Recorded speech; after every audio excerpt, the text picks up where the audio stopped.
So hi mga Kabs, kumusta? PJTV ako pala ito. Sana sa buting kalagayan at malusog yung pangangatawan. So, kung di ka pa naka-follow, i-follow mo na aking Facebook page, YouTube channel, TikTok account, at huwag kalimutan ma-like and share. Tara, umpisa natin ang video. In line with this, Madam Chair, with all due respect, I wish to invite the attention of the committee to the press interview of Her Excellency, Madam Vice President, in the Senate on August 22, 2024. In substance, the Vice President said, "Saan naman kayo nakakita? Constitutional body, inuutusan isubmit ang audit report. Hindi pa nga tapos." With all due respect, Madam Chair, may I request the resource speaker to comment on her intention about her statement. Madam Vice President. Madam Chair, again, question is not related to the 2025 Office of the Vice President budget proposal. On the issue of confidential funds, we have received audit actions regarding the confidential funds of the OVP. We have submitted our responses and we assure our full cooperation with the ongoing audit. Honorable Luistro. Madam Chair, in other words, this representation wished to be clarified when the Vice President made the statement. Intensyon ba ng ating Vice Presidente na ibahagi o hindi ibahagi sa publiko ang resulta ng nilalaman ng audit report patungkol sa kontrobersyal na 125 million na confidential fund? Nonetheless, Madam Chair, I understand that the Vice President already expressed her intention not to answer this question. Thus, please allow this representation to shift to the COA. May I request the COA to give his comment to this statement of the Vice President? Ascom Juliano. Madam Chair, pwede po pakiulit po yung question. Kung i-repeat the question, hindi po natin isasama sa yung 5 minutes. During the press interview of the Vice President in the Senate on August 22, 2024, she made a remarks, "Saan naman kayo nakakita? Constitutional body, inuutusan to submit fraud audit. Hindi pa nga tapos." We are requesting the COA to make their comment on this. Madam Chair, ang sagot ko po siguro in relation dun sa subpoena kasi yung rationale po ng compliance namin sa subpoena, quote ko lang po yung second page po first sentence noong subpoena. This subpoena due sa STECOM is being issued in accordance with the oversight function of the House of Representatives. This order is likewise based on Section 3 of COA Circular 2013-006 dated September 2013. Ang compliance po ng COA ay dahil po ito ay in-issue po ng chairperson ng Committee on Appropriations. And under yung pong Congress, yung House of Representatives, is a body authorized by law to issue subpoena. And we cannot interpret otherwise. There is a presumption of regularity and validity do sa subpoena. We cannot unilaterally challenge the validity of the subpoena unless the court will interpret that pwede po or hindi pwede. Yun po yung amin ko. Kaya kami po, in-entrust po namin sa dun sa House of Representatives, dun sa wisdom po ng leadership, yung compliance sa documents. At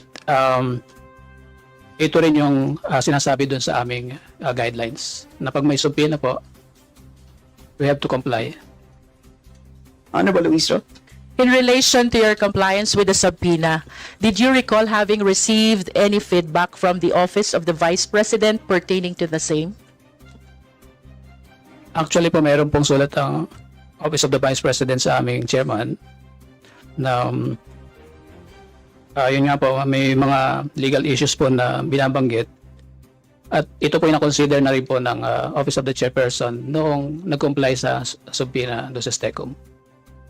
Madam Chair, with that manifestation of the COA, may I request that the committee be provided with a copy of the letter? And having said so, Madam Chair, may I request for a suspension of the briefing? Briefing suspended. And the budget briefing is hereby resumed. The Honorable Luisto. Jen collected a ton of rent from Sarah today. Madam Chair, without going to the letters of the communication, Could you please first manifest what you have in your possession? with me is a copy of the letter of the Office of the Vice President, signed by Attorney Zuleka T. Lopez, Undersecretary and Chief of Staff, addressed to Honorable Gamaliel A. Cordoba, Chairperson, Commission on Audit, Quezon City. This is dated August 21, 2024. Madam Chair, this is composed of 4 pages, and I lament that I do not have material time to go over this letter by the letters. Nonetheless, I wish to manifest that the substance of this letter is an opposition to the subpoena that was issued by Congress. If I may read, we are of the position that the subject subpoena should not be complied for the following reasons. If I may continue, Madam Chair. Yes, please proceed. Among the issues that were raised, one is the violation of the principle of separation of power. Second is violation to due process. And third is the confidential nature of the fund. Madam Chair, I wish to manifest my comment to the issues that were raised in this letter. First, the principle of separation of power is not absolute. This is subject to exception. As a matter of fact, we call it the system of check and balances. And that is the very reason why the Congress has the oversight power, and that is to make sure that the laws enacted, including the appropriation laws, and to be specific, the GAA 2022, the source of the confidential fund, is properly implemented. If I may share, one of the landmark cases about oversight power is the Abacada Guro party list. There are 3 consequences of oversight power. 1 is congressional scrutiny. 2 is congressional investigation. And 3 is legislative supervision. With all due respect, by congressional scrutiny, without necessarily conducting an inquiry in aid of legislation, that Congress may request information and report from other branches of the government. Similarly, it can recommend and pass resolution for consideration of the agency involved. Madam Chair, with respect to the violation of due process, I humbly believe that we are all witnesses in today's hearing. We are in fact catering the right to due process. A number of the esteemed members of the House propounded questions already, but our Vice President maintained his position not to address the question concerning confidential fund. But speaking about due process, I humbly submit that notice was given. This is a budget briefing, and ample opportunity to explain was even accorded. It is my humble submission, Madam Chair, that contrary to the letter, we did not violate due process.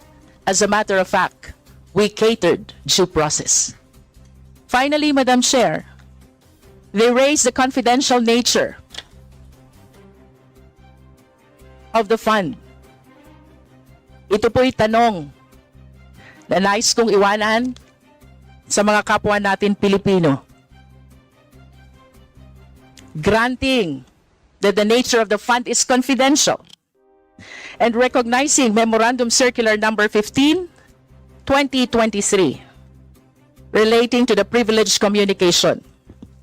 Ang tanong po, Madam Chair, when there is notice of disallowance na nagsasabing ang 72 million out of 125 million na confidential fund ay hindi nagamit ng naaayon sa Joint Circular Number 15-01.